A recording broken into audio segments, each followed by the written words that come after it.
My name is Mike Distorst. I'm the General Manager at the Fort Worth Report, and on behalf of our nonprofit, nonpartisan newsroom, along with our partners, Steer Fort Worth, over in the corner there, shout out Steer Fort Worth, and to our partners with the League of Women Voters of Tarrant County, we really thank you for joining us for tonight's Democratic Primary Election Candidate Forum. We're grateful to Texas Wesleyan for hosting us here in the Baker Building, and we appreciate each of you for taking the time to be engaged in the democratic process tonight. At the Fort Worth Report, our mission is pretty simple but vital. We exist to provide local journalism that informs, equips, and empowers the people of Tarrant County. As a nonprofit, nonpartisan news organization, we do not advocate for parties or candidates. Our role is to ensure voters have access to credible information and meaningful opportunities to hear directly from those seeking public office. And now with the Fort Worth Report, over 106,000 subscribers to our newsletter and over 400,000 unique visitors to our website, we're reaching more registered voters than ever before.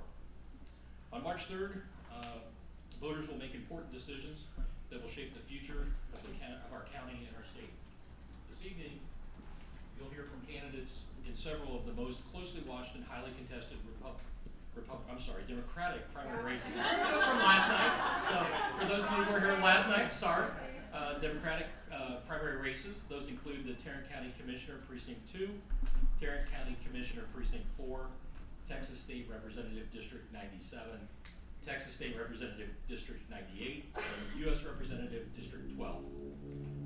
While we'd like to host forums for every race, time simply does not allow it. We welcome all candidates to attend tonight. However, in keeping with event guidelines and university policy, no campaign materials may be distributed inside this building. And like I said, last night we hosted the Republican primary forums with a good turnout and over 130 live streaming with us. So shout out to our folks back there from the Fort Worth Report staff that are live streaming. Appreciate all your help to make that available for folks that aren't able to be with us tonight. We're very proud to provide equal opportunities for candidates and voters across party lines because civic engagement works best when it's open, transparent, and accessible. Tonight's forum will be moderated by two outstanding members of the Fort Worth Report newsroom, Cecil Lenson, our government accountability reporter, and Drew Shaw, another government accountability reporter at the Fort Worth Report. Their role, as always, is to ask fair questions that focus on the issues that matter most to residents of Tarrant County.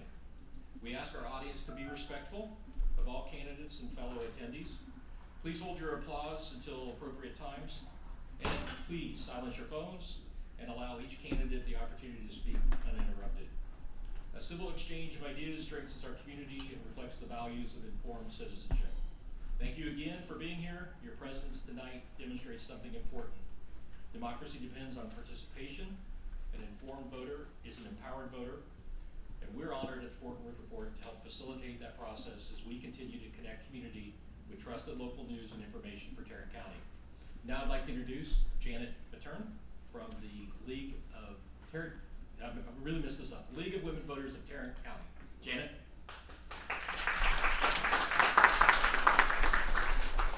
Thank you so much for that warm introduction, and I thank you all for participating. I always love to see it when we have our residents, our constituents here at civic events where we can learn more about what's going on with regard to our ballot and our government. I want to thank everyone for being here. I want to thank Fort Worth Report, Steer Fort Worth, and my volunteers. The League of Women Voters of Tarrant County is a nonpartisan, nonprofit, all-volunteer organization. We do all this just with the people who work with our organization. And one of the things that is important is our mission to empower voters and defend democracy. And that's why we're here today. Today is an Empower Voter event where we are educating voters about the candidates. It's so important that you know who's on your ballot and that you pay attention to the issues. One of the, let's see, where was I going to go next? We're going to have a good civil discourse today, but one of the things I want to remind our candidates is that we want to be civil, and we want to make sure we don't say anything critical of current incumbent candidates or or any candidates that are on the ballot against you. So let us have a positive exchange and show what you can do to benefit the community. Thank you. All right, thank you, Janet. All right, and with that, Cecil, let's go ahead and get started. Let's bring it on. If the Tarrant County Commissioner Precinct 2 candidates could come to the table, we'll just get set up real quick.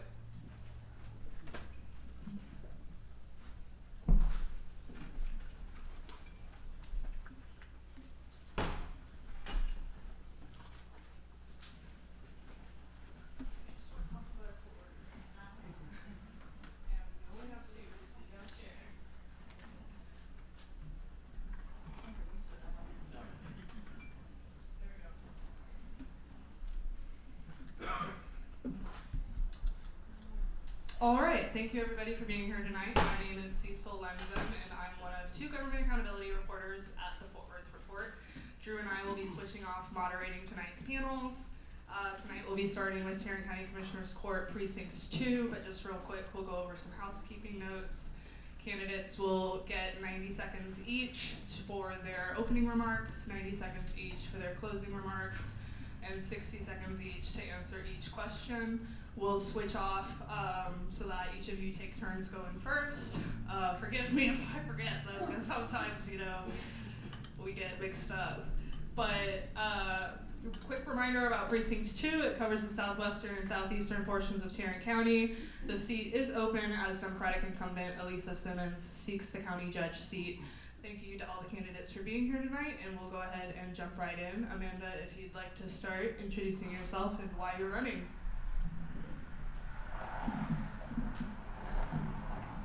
Thank you. Good evening, and thank you, Fort Worth Report, League of Women Voters, and Stir Fort Worth for the invitation tonight. My name is Amanda Arizola. I'm running for Tarrant County Commissioner Precinct 2. I'm the daughter of working class parents who taught me the value of showing up and doing good work and showing up for your community no matter what. Those values are what shaped who I am.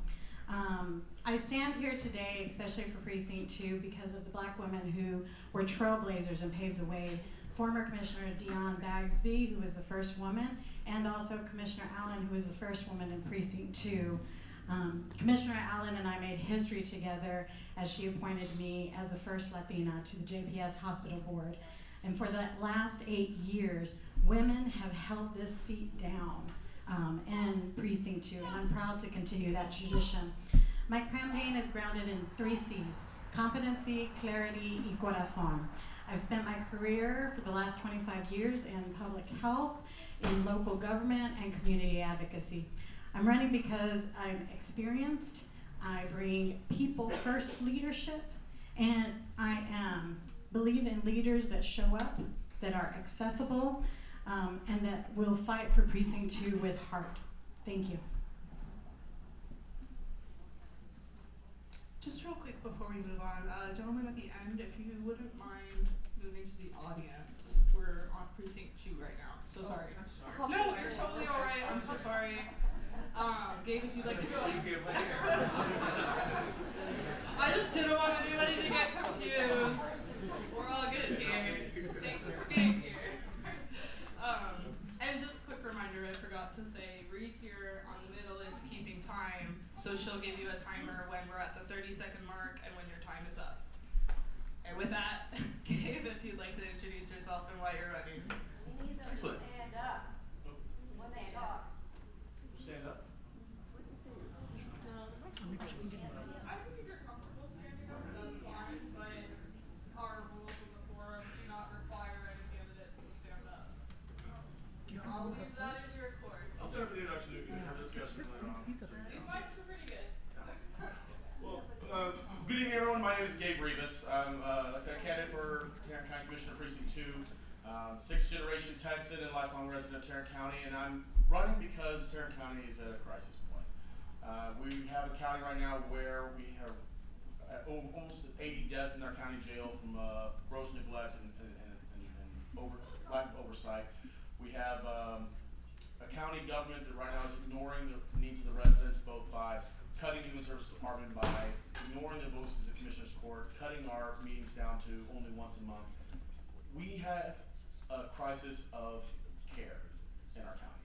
And I've worked in both in organizing in my community in Arlington as well as in Southeast Tarrant County for my entire adult career. That's with candidates and campaigns from local city council to Congress level, or if it's working with registering voters or with the census. My life's career has been of service, and most recently that has been with working with Commissioner Lisa Simmons in her office as Director of Community Outreach. So I see this not only as asking for you to vote for me for a new seat, but as continuing the role and continuing the responsibilities that I've had for my entire adult life, and continuing that service to the people of Precinct 2. Thanks so much. Good evening, everyone. My name is Jared Williams, and thank you, Fort Worth Report, for hosting us tonight. This discussion is very important, so thank y'all. I'm the son of two teachers, public school teachers, and community advocates, long time for public schools. I'm also the husband of Sosha, who is from Mansfield, which is in Precinct 2, and the proud dad of a beautiful girl, Janelle, and a beautiful boy, Jamie. And I'm running because we're working harder and harder for less and less. And all the while politicians in power, including in Tarrant County, the majority, couldn't care less. And I see and have seen over the years folks struggling, being priced out of their homes, wondering whether or not they can afford childcare. And I just don't think that's okay. And I show up to this work not by chance but intentionality. My parents taught me as community organizers, and eventually me as a community organizer, to care for our community. And so I've served the community a long time, served as a 2-term council member in the city of Fort Worth. I'm one of the youngest members elected and the first person of color to represent District 6. I have deep roots in the community. I'm proud to have a lot of support. This is a grassroots campaign. I'm proud to have the support of current Commissioner Lisa Simmons, as well as so many leaders across the community. And together, we're going to prove what's possible for Tarrant County for working people. Thank you.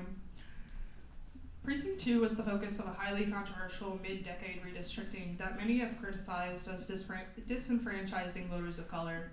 How would you approach representing communities of color across Precinct 2, and do you believe it's important that the precinct elects a commissioner of color? Mr. Rivas, we'll start with you. Well, absolutely. We need to make sure that our government is representative of the people that it represents. I mean, Tarrant County, we're not only a county now of 2.2 million people, but we're also a majority-minority county. Precinct 2 specifically has been represented by a minority since 2010, when it was first represented by Andy Wynn, and then by an African American since 2018. Precinct 2 in specific is one that is now not only diverse by ethnicity, but also diverse by its population, in whether it's in an urban area, suburban, exurban, and rural. So it's going to need someone that not only understands the diverse ethnic population, but the diverse conditions, livelihoods, experiences, lived experiences of the people of this precinct. So fortunately, the 3 people up here are all people of color, so I think if we have a Democrat retain the seat, we'll be in good hands to making sure that minority representation is held in the Commissioner's Court. Thank you. Mr. Williams. Can you repeat the question? Yeah. Precinct 2 was the focus of a highly controversial mid-decade redistricting that many have criticized as disenfranchising voters of color. How would you approach representing communities of color across Precinct 2, and do you believe that it's important the precinct elects a commissioner of color? I just want you to repeat that because I'm still discussing what the majority on the court did to our representation. As a person of faith, as a faith leader in this community, I value fairness. And I believe on the 10 Commandments that is probably on the monument downtown, it should say, thou shalt not steal. And yet, this majority on the court has stolen our representation with a racist, mid-decade gerrymander to advantage a few powerful people at the expense of all of us. Another example of how this majority on the county commissioners court has exploited us. I, on the other hand, have led in redistricting as a council member in the city of Fort Worth, leading one of the most inclusive transparent redistricting processes in the history of this city and state. We even allowed neighbors to draw their own maps and submitted it, and community organized and submitted a map that led to the most representative council in the city's history, including the people electing the first Latina ever in the history of this city. And so I bring a stark contrast and values, and we're going to lead differently and not harm people as this court has done. Thank you. Ms. Arizula? Yes, thank you. Representation matters. It's one of the things we've always stated, and making sure that people's voices are heard and those lived experiences happen. This is what happened to Precinct 2 in redistricting is unacceptable. We've seen that through the federal courts that stated that it was racially gerrymandered, politically gerrymandered, more importantly.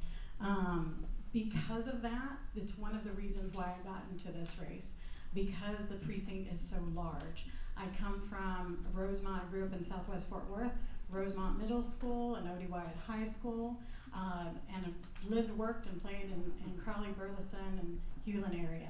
I also, for the last 13 years, have made my home and community in Arlington and Mansfield area. So this precinct deserves that person who understands all of the properties in between. The other part that we have to really consider in Precinct 2 now is welcoming our new neighbors and also thinking about how financially and fiscally through the court we can be. Thank you. Precinct 2 was redrawn to favor GOP candidates, and former State Rep Tony Tinderholt, or current State Rep Tony Tinderholt, is kind of seen as the front runner in this race, and announced his campaign for the seat less than 24 hours after the maps were adopted. As this seat was redrawn to favor GOPs and he's kind of seen as a GOP juggernaut, what is your strategy for approaching this campaign and tackling those challenges? Mr. Williams, if you'd like to start. I think it's debatable whether or not he's the front runner, but we'll leave that off to the side. I'm proud to have been from the precinct, deep roots in the precinct. My church is there. My childhood home is there. I'm raising my family there. My mom raised us while working at UTA, working our way through school at UTA. And so I've also represented more than a third of this precinct. And did it in a district that wasn't necessarily drawn from a black kid that looks like me from Southwest Fort Worth. It was actually a majority Republican seat. We flipped it back in 2021. We double turnout in the general, triple turnout in the runoff, and delivered a win for working class people. I'm gonna lead that way. I've had proven results in engaging all of my neighbors, whether they're blue or red, right? At the end of the day, we're working class people as the majority of Precinct 2, and we're being exploited by the current majority. I would ask my neighbors, is your life better or worse today? Is your groceries more expensive or less today? And we can see that failed leadership, including Tony Tinderholt, is why we're in this predicament. Thank you. Ms. Arizula? Yes, thank you. So we have been, my campaign team and I have been block walking the community since December, making sure and listening to community.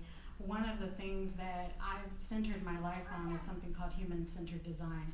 The community has the solutions internally for their own problems, and it's just us trying to figure out and bring that to life for them. So we've been doing a lot of community conversations. People are tired of not being heard. People need additional programming and want the county to be able to help take care of them, and also to have that smoothness when things happen, knowing that those benefits are there. So approach to being able not only to being strong in who I am, who I know I am, but strong in knowing my neighbors, strong in knowing the residents of the precinct, also talking to our business community. They're also the backbone of the precinct as well. We have a lot of economic development happening, and those conversations will continue. Thank you. Mr. Rivas? Yes, so, this was drawn with the idea of being a Republican seat. Unfortunately, one of the several first 5 maps that came out showed that that was the case. The ultimate map that passed by Commissioner's Court, this one is very much more of a 50-50 map. Colin Allred only lost to Ted Cruz by 1 point in their race.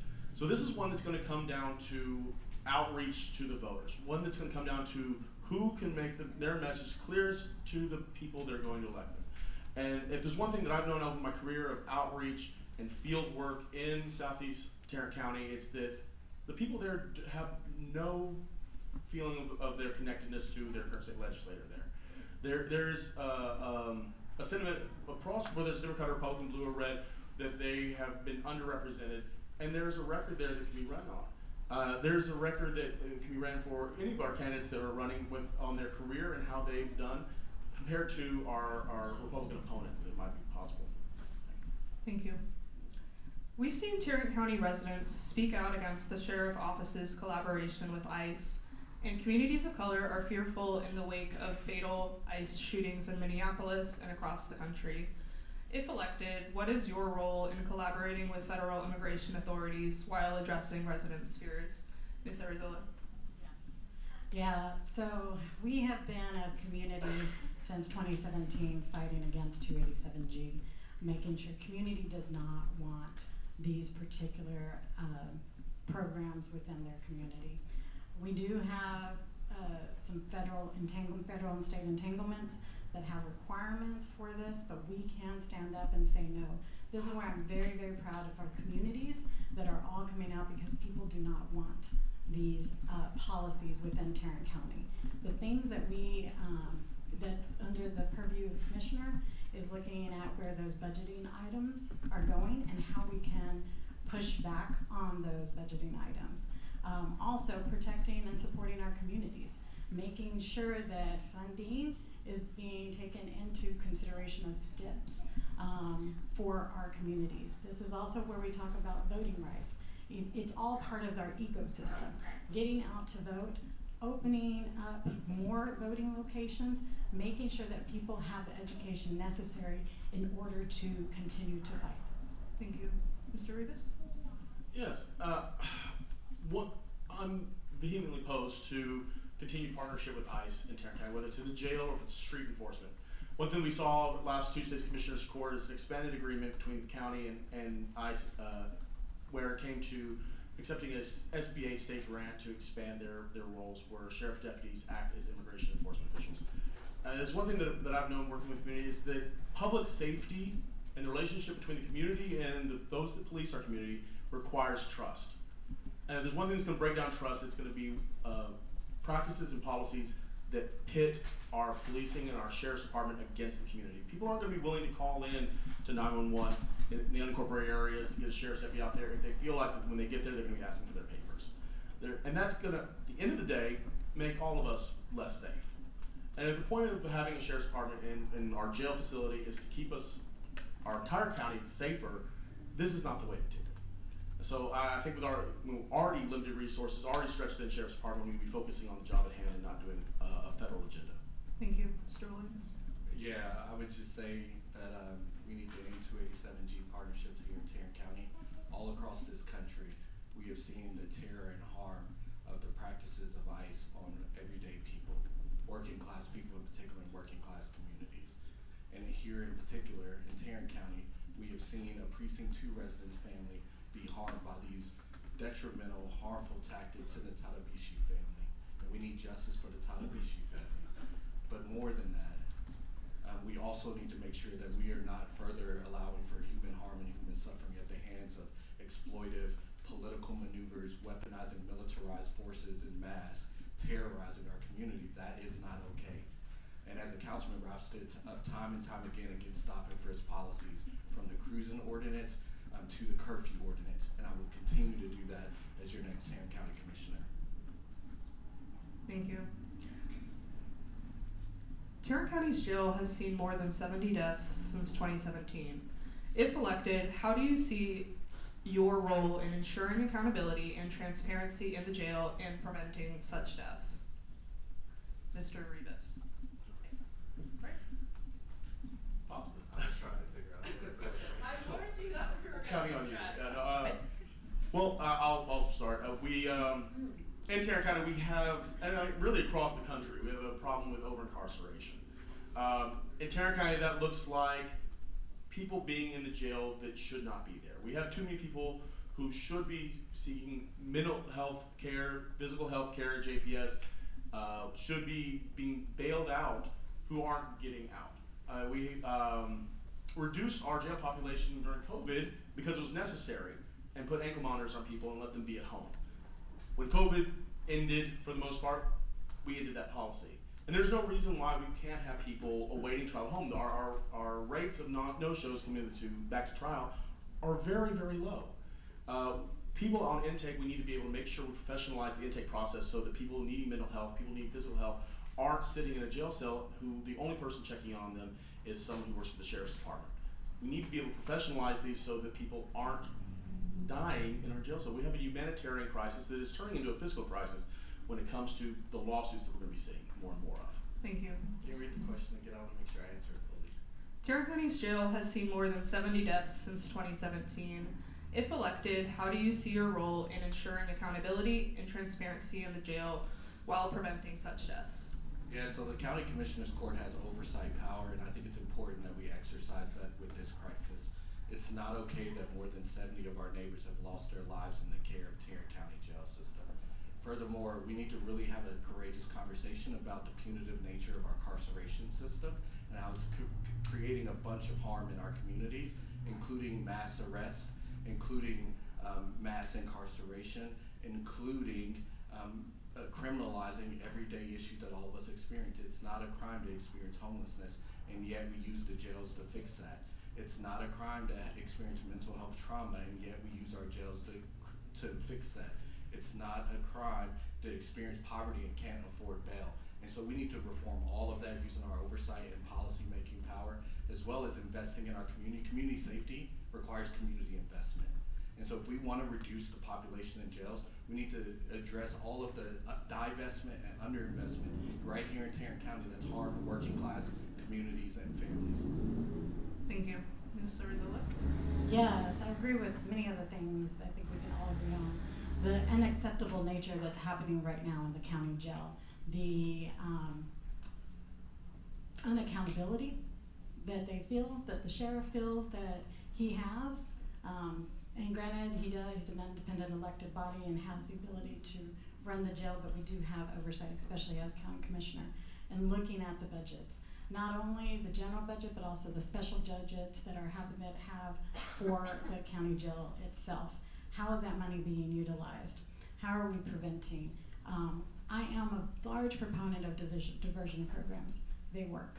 I'm all working in that ecosystem of also with JPS and MHMR is really important for us to be able to think about the ways in which prevention happens before they get to the county jail. Also looking at how our workers in the county jail are treated.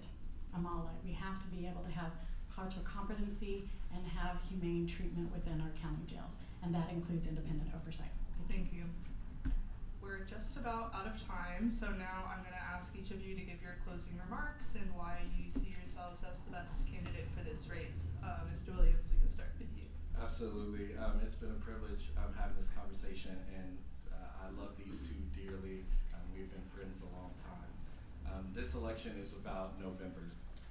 Yes, we're seeking a nomination in this primary, but this is about maintaining a seat for Precinct 2, and I'm proud of the grassroots campaign that we have ran, and we've engaged thousands of neighbors across our community. And what we've heard is people frustrated and tired of working harder and harder for less and less. And so as your next county commissioner, we're going to focus on three things. We're going to use our power in the county commissioner's court to lower the cost of living, including calling on the reform of property tax appraisal system, including investing in childcare so that people don't have a second house payment, including raising the minimum wage and protecting workers in the county, including raising it to $38 an hour. We're also going to make sure that you and your family have access to excellent county services, expanding JPS because public health hospitals are public health care and also affordable health care. And we're also going to make sure that we safeguard human dignity everywhere in this county, including in the jails. And lastly, we're going to make sure that we stand up for our fundamental rights. I have what it takes to do that because I've proven time and time again in this community that I'd be willing to do that, even if it's unpopular, and even if it costs me my seat. And that's how we're going to do it because this is all of our seat and we hold it together. And so with your support, we're not only going to do big things together, but we're going to make sure that we maintain this seat and prove what's possible for working class people all across this county. Thank you and God bless you. Much love. Thank you. Ms. Arizona?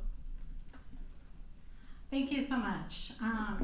Sitting here at Texas West, I'm reminded of the community work that we've already done. I was a co-founder of COACT, and we established the first farmers market right here in Texas West on campus, the Funky Town Mindful Market, giving Black and brown entrepreneurs opportunity to sell their goods, and also our farmers to being able to provide safe food and products.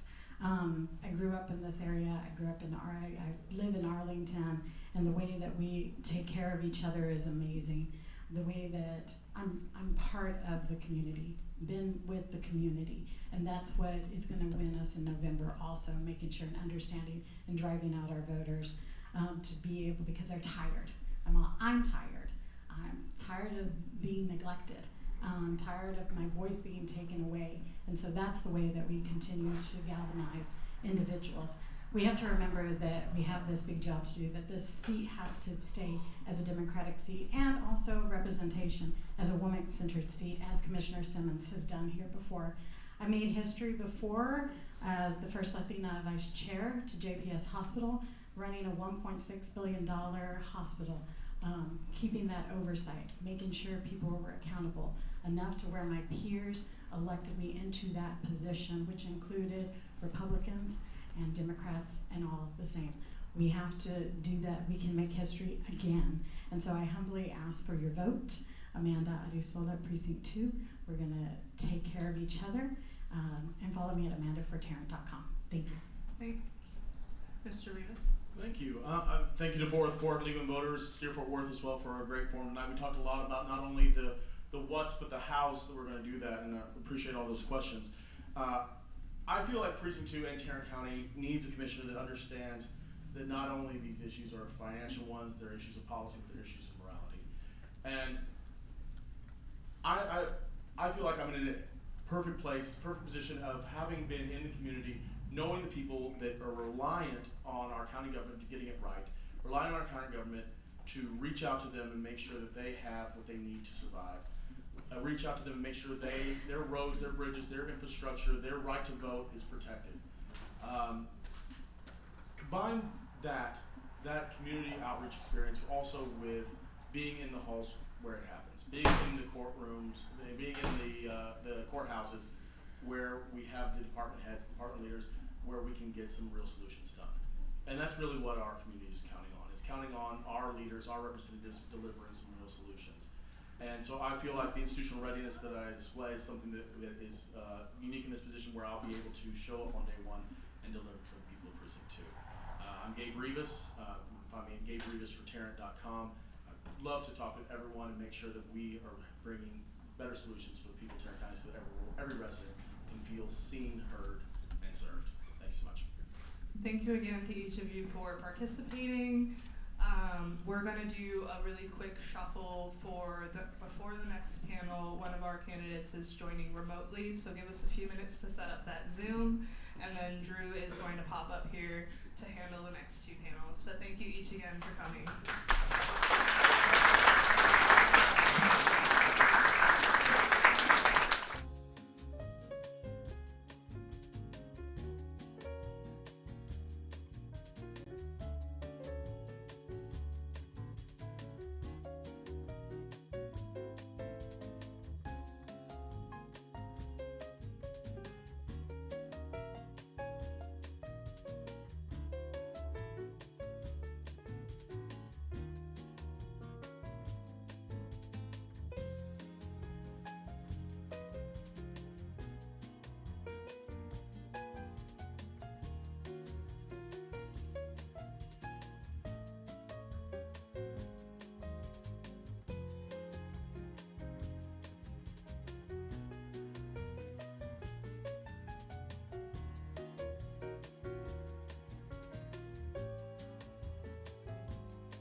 And if you're looking for a seat, just feel free to claim any of the open ones. There's no assigned seating. So we're just going to go ahead and dive into the opening remarks. We can start with Perla. Thank you. Hi everyone, my name is Perla Bojorquez and I'm running for Tarrant County Commissioner in Precinct 4. This is Northwest Tarrant County, so from Saginaw, Hazlet, Azle, Lake Worth, a little bit of, the northern tip of Benbrook, so basically the northwest quarter of Tarrant County. For the last year and a half, we have been grassroots, on the ground, engaging voters at every level, wherever they're at. So coffee shops, nail salons, a lot of canvassing, knocking doors. I have been doing everything to engage voters in Tarrant County for a couple years now, but this last year we could just kind of engage it to a higher level. So I am running for County Commissioner to fix our roads, to save taxpayer money. Earlier, a lot of people talked about the jail debts, but we don't talk about the lawsuits that come with those debts at the jails. It is millions of taxpayer dollars that we're losing with the jail debts, along with the gerrymandering lawsuits and everything like that. So I'm running to protect taxpayer dollars from those lawsuits that we could easily vote better and make better policies to save our taxpayer dollars. And for fair elections. In Tarrant County, we are no strangers to them meddling with elections, closing our polling locations, gerrymandering our precincts. These are all simple functions that our Tarrant County commissioners are supposed to oversee, and right now in Tarrant County they are failing big time. So again, my name is Perla Bojorquez and I'm running to save tax dollars, to fix the roads, and to fight for fair elections. And you can go to perlafortexas.com if you want to learn a little bit more about me. Thank you. Ms. Cardenas, how is the audio? Is everything working okay?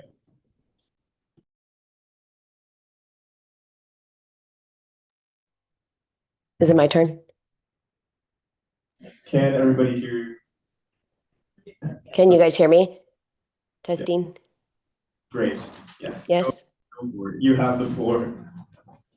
Okay, awesome. And I'll set a timer over here on my end so I can know when my time is up too. So good evening, everybody. My name is Nidia Cardenas. I'm sorry I couldn't be there with you today. I came down with COVID. So to keep everybody safe, I stayed home. So I'm really grateful to the Fort Worth Report for being flexible and adapting and giving me the chance to join virtually. And I grew up here in Fort Worth, born and raised, Fort Worth ISD kid.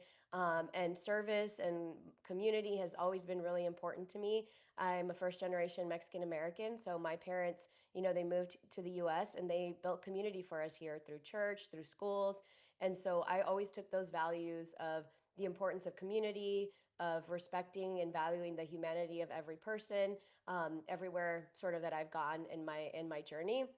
And I studied mechanical engineering, and I have an MBA, and in both of those experiences I always came back to those values too. So I learned the useful skills and questioned the problematic things that sometimes we can learn.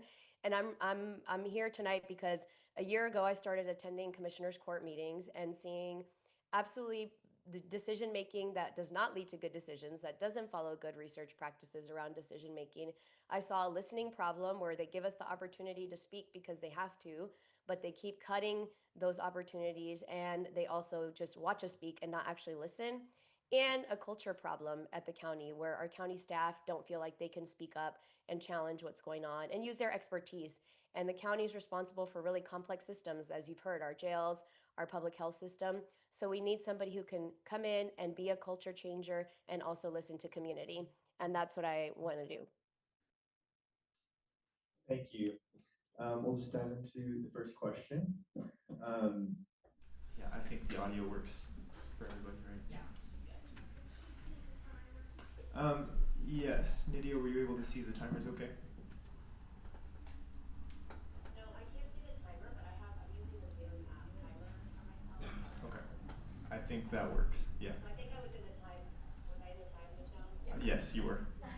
Thanks. Okay. We're making this work. Yeah. All right. This next question. You both publicly criticized Commissioner Manny Ramirez, saying he does not adequately represent Latino communities. How would you represent those communities differently? Perla, we can start with you. Thank you. Yeah, definitely engaging with our communities, getting out there, like I mentioned earlier, canvassing, whether that's knocking on doors, whether it's talking to business owners, showing up to events, church events, literally meeting people where they're at. People are so busy with their lives and work, they don't have time to come to these events like this, right? We're privileged to be able to come here after work and have the time to be here, but a lot of people don't have that. They just have to work 24/7. So definitely engaging with the Latino communities, listening. She mentioned it earlier, you know, people can go and they're not listening to their community. They're making these policies and choices, not listening to the people that are coming to represent them. So definitely more PSAs, public service announcements, town halls, other type of engagement, surveys. We can reach out to so many communities, and there's resources out there to do that quickly and effectively and efficiently. We just need to tap into those resources and actually listen to the communities of being it Latino, the Black, the white, the Asian communities. We need to listen to all of our communities. Thank you. And Nidia? Yeah, I appreciate the question. You know, Precinct 4 is 40% Latino, and so, you know, it's a really important and rich part of the precinct. And I think, you know, language is a really critical piece. So we've tried to run a bilingual campaign, creating content in Spanish. And I also think what I know about the Latino community is that people are already in networks. You know, they already are, whether it's through the school, through church, through different organizations. People practice mutual aid. People practice supporting each other. And so I think, you know, one way to engage the community is to, you know, as Perla said, meet those networks and those nodes where they already are. And I think helping people, what I'm finding is that most people don't know what commissioners do. And so I think that's a really important piece, is how do we increase the literacy of our community around what local government is responsible for and how they can advocate for themselves and for their communities on the challenges that they face. So I think that's really important to actually, you know, be present and, you know, connect with people in their language. Thank you. This next question will go to you first. Whoever wins the primary will likely have a bit of an uphill battle against Commissioner Ramirez, who has incumbency's advantage and a high dollar campaign. Why should Democrats voting in this primary trust you to mobilize enough voters to flip Precinct 4 in November? Wow, you guys are really, I love the questions tonight. Yes, so absolutely. I mean, Manny has, you know, 200, I think it's 240K cash on hand right now. And, you know, I'm proud to say that I've, as a county commissioner candidate, on the Democratic side, I've raised the most money so far, and with the most number of unique donors. So I have the great opportunity of actually activating networks all over the country, because I've lived in other cities and have people who are really supportive and want to see, you know, support change in Texas and in Tarrant County, and support me because they believe in me. And so I've been able to do that. So I feel like that's an important part. We're going to have to be able to raise. Senator-elect Taylor Remmett showed us that we don't have to outraise, but we have to at least have enough money to really combat. And I also, you know, Manny's a hometown kid. I'm a hometown girl. So I have very deep networks here that I'm constantly activating in the campaign so far. Even at the bank, somebody was like, my dad is your dad's friend, and I'm excited to vote for you. So I think that that's what it's going to take, kind of really those networks and making sure that we have the resources to run a strong campaign. Thank you. Yeah, I've already been doing the work. I'm gonna keep doing what works. We saw countywide, you know, Senate District 9, Taylor Remmett ran off the backs of a lot of people. It was the precinct chairs. Guess what? From last summer to this summer, we doubled volunteers. Okay, that was somebody shouting off a mountaintop, we need precinct chairs. This is how you do it. This is how you reach out. This is how you can organize. We've built a machine with Indivisible 12 as well. In June, we had over 5,000 people show up on one day. In October, we had over 10,000 people. That is engaging people. That is giving them the space to, they can express how they feel on a bigger platform. But again, we've been canvassing. We've been knocking doors. I've been knocking doors since September. I haven't stopped. It started for Taylor's campaign. I kept doing it for my campaign. It is a constant outreach that you have to do. You know, like you mentioned, Manny has money, but so did Loretta Wongans. You know, she had millions of dollars, and we still outworked her because of the machine that we've been building together as a county. All of the organizations came together and did what they needed to do. Everybody from the precinct level to the previous candidates, we're gonna keep doing it. We're gonna keep knocking doors, and we're gonna win. Thank you. We've seen Tarrant County residents speak out against the sheriff's office. The sheriff office's collaboration with ICE, and communities of color express fear in the wake of fatal ICE shootings in Minneapolis and across the country. If elected, what is your role in collaborating with federal immigration authorities while addressing residents' concerns? Pearl, you could start with this one. Thank you. This is a great question, and I like to answer it the way Fort Worth Police Chief Eddie Garcia answered it. There are laws that the police officers have to follow, right? There are laws that we have to follow, but also his priority was to keep the community safe. So then after he said that, our sheriff went and turned around and said, hey, we're accepting this money to collaborate with ICE. So that is a communication breakdown, right? There was not communication from Fort Worth to the county level of what we're doing with that money. One is saying no thank you, and the other one is saying give me the money so that we can enforce ICE policies. So oversight, definitely demanding that our sheriff provide better policies, because he's not doing his job at his level in the jails with all the deaths. I highly doubt that he's going to be able to do a federal job with immigration and unpoor trained ICE agents. So I would definitely oversight what the sheriff is doing, increase collaboration and communication, so that there's not this breakdown and that everybody's saying like, wait, but you said this and we're doing this. So definitely clear policies and communication. Thank you. Nydia? Yeah, I mean, we should not be doing the job of the federal government. And to start with, immigrants are not a problem to be solved. Our U.S.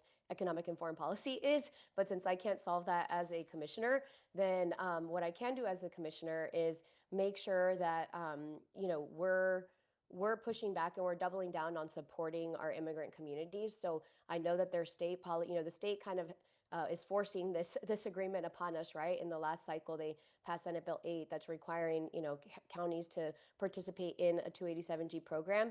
We can actually do make sure we're doing just the most minimal to be compliant. But the most important thing is then we need to double down on support our immigrant communities.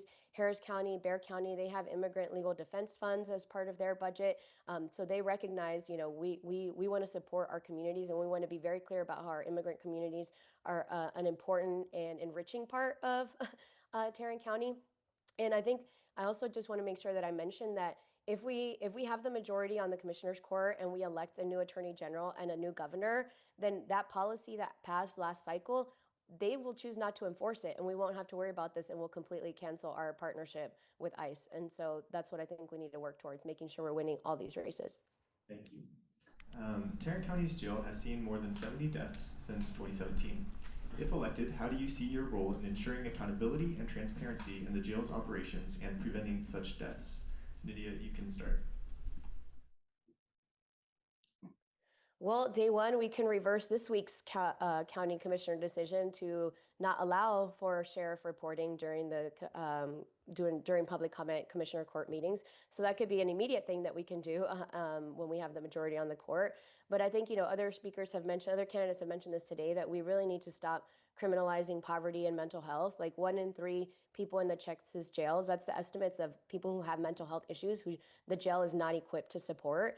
And so, the sheriff is his own elected office, but there are things that we can do as a commissioner's court on the policy side, like establish a civilian jail oversight board that has independent inspection authority, and we can enforce those things that actually hold the sheriff accountable. And I think we also keep the momentum going that has been built to elect a new sheriff 2 years from now. And he currently claims that the environment is hostile and unprofessional. So also maybe we just offer to, bring him lunch or a nice drink, and then he can't say the environment is hostile or professional, and he shows up to report out. Thank you. And Pearl? Okay, yeah, so I would start by increasing the assessment and the treatment that mental health patients get. We are ignoring our mental health population. We're also incarcerating the most youth in the state of Texas, so definitely be more proactive about the public health of our communities. But I know somebody from JPS that said that they didn't have any communication with their patient, right, which was a ward of the Tarrant County Jail, and so that's when a lot of these crises happen. So we need our Tarrant County Jail sheriff and team to be trained with crisis training. If they do not know what they know what they need to do, they need to know what team to reach out to. So supporting JPS, supporting the mental health MR as well, supporting all of these collaborations and leveraging, private and public businesses so that we can address mental health, so that we can address homelessness, so we can address patients who don't have insurance and they don't know what to do. There's so many county agencies that we can collaborate with and utilize and we need to just tap into those resources and make sure that we're funding our communities, and again, prioritizing those mental health patients that are overcrowding the jails. Thank you. Voter apathy is a big concern in Tarrant County and across Texas, especially with young voters. So what is your plan to mobilize young voters, and I guess what would you say to young voters as to why they should get out and vote for you, possibly in their first elections that they're voting in? Pearl, you can start. Thank you. Local elections matter. I want everybody to know how important their vote is when it comes to the local. These people make day-to-day decisions that affect you, and you're just completely unaware. Nydia mentioned nobody knows what a county commissioner does. And I'll take it one step further. Nobody knows who their county commissioner is unless they're so terrible and that they hear that name over and over and over. So definitely making sure that we're engaging people, meeting them where they're at, holding more town halls, holding more public gatherings, wherever that is, educating our communities, increasing knowledge about what's on the ballot. This year, we're lucky that we have a great slate of candidates. Again, even just right here, Nydia and I, you guys have a great choice. You're gonna get a Latina commissioner, whoever it is, but you guys have the choice, and that is democracy. We are here to engage all the voters. We're all gonna bring out different voter bases. Thank the Lord, right? Jared Williams, Gabe Rivas, Amanda, myself, Nydia, we're all gonna bring out a different voter base, and it's only gonna increase as we do this cycle after cycle after cycle. But you guys gotta hang in there, and you guys gotta support us when we're out here doing the engagement, because we're knocking on doors, we're meeting people, but people are like, how do we engage young voters, but then don't support us when we're trying to do those? So please support candidates, and local elections matter. Thank you. Nydia? To me, I feel like this is one of the most critical things that we need to get right. And as part of that, engaging young people, we started a youth council as part of the campaign, and we're having like very deep conversations about what is meaningful engagement. It's not just about, hey, come help us, canvas or phone bank, but it's actually like, how do you help inform the messaging of the campaign, the topics that we're focused on, the policies that we want to implement. And I think young people, right now they're watching every day on their devices, like the cruelty that our federal government is enacting. And they're mad and they're frustrated and they care. It's not that they don't care. It's that I think people want to see, like, can government actually solve these problems, and in what way? And so I think it's our job as candidates and our job as the Democratic Party to prove that we can actually solve these problems, and that and young people can be a central voice in creating those solutions. And I think that if we do that, then young people are naturally going to want to be involved, and they already are. I mean, the Tarrant County Young Dems did amazing work to get Taylor elected. So I think we're already have momentum there. Thank you. With that, we're going to move into our closing thoughts. Nydia, we'll keep it to you. And yeah, you have 90 seconds to just kind of give your best pitch for why people should vote for you. Okay, sorry, I was resetting the timer. So again, Nydia Cárdenas, I was told I need to say my name many times in these things, but I really think that we're gonna have really great momentum this year, and we're gonna elect really amazing Democratic candidates. And I think Precinct 4 is critical to winning those county-wide races, to getting a new county judge, to getting a new district attorney, to electing judicial candidates. And so I think that, as we've demonstrated so far in the campaign, like, we're engaging people who maybe aren't always so plugged into politics and aren't always in democratic spaces, but they care about their communities. And I think that they're seeing that in the way we're trying to run this campaign, is that we're committed to engaging all types of people, all ages, all groups. And I think it's going to be really important that we keep that momentum so that we can win, the countywide races and push that. And I think once we win, we also have to, again, be able to demonstrate that we can actually solve problems. Right now, I feel like the Commissioner's Court with the current Republican majority, what they do is they like to create ones. They like to create problems. They're not actually solving like the underlying problems. And I feel like that is, a skill that I have based on my training, and also the type of listening that I do. So I've spent 10 years training in generative listening so that I can actually get to the underlying problems and then listen to community and the people most impacted to create those solutions. And I think to keep our momentum going, we're going to have to prove that once we're in office, we can actually get things done and solve problems. And I feel like I'm the best person to help us do that. Thank you. And Perla? Okay, so closing out. Again, my name is Perla Bojorquez, and I'm running for County Commissioner in Precinct 4. Can I pause the time? Yeah. Okay. 10 seconds. We'll do it. Okay, thank you. Okay, we're good. I am asking for your vote and your support. I am the only one who has over 10 years of legal experience as a paralegal. I have done so much legal research. I can read and draft contracts with my eyes closed. And I've already been working with organizations and collaborating with other candidates and building up Tarrant County for the last several years. Any place I've gone, through the Austin, Collin County, Rockwall, I have shouted off the mountaintops of how important Tarrant County is, and we just saw it. I ran for State House District 93 and got almost 35,000 votes, and that's just a little sliver of this. So I know with that potential that we have and that momentum that we've been building, we can make the changes in Tarrant County that are important to us. But again, I'm running to save you tax dollars, I'm running to fix your roads, and I'm running for fair elections. So perlafortexas.com. Thank you guys for being here. Thank you guys.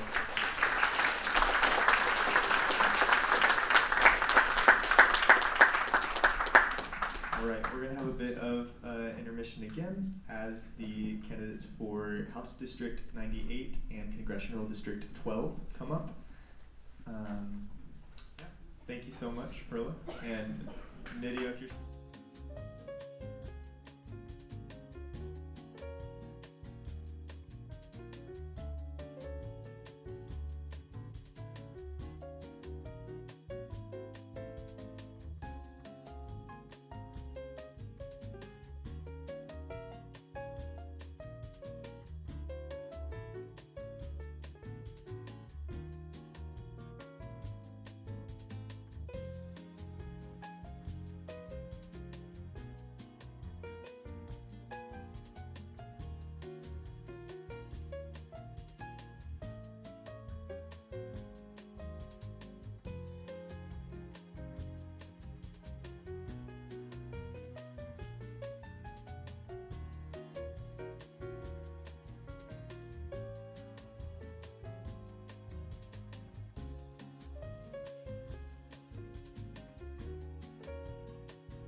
we have the 2 candidates for the Texas House District 98 primary, as well as one of the candidates for the U.S. Congressional District 12.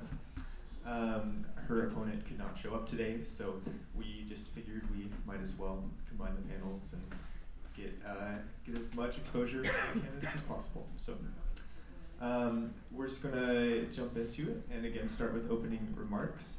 Kate, we will start with you and go down the line.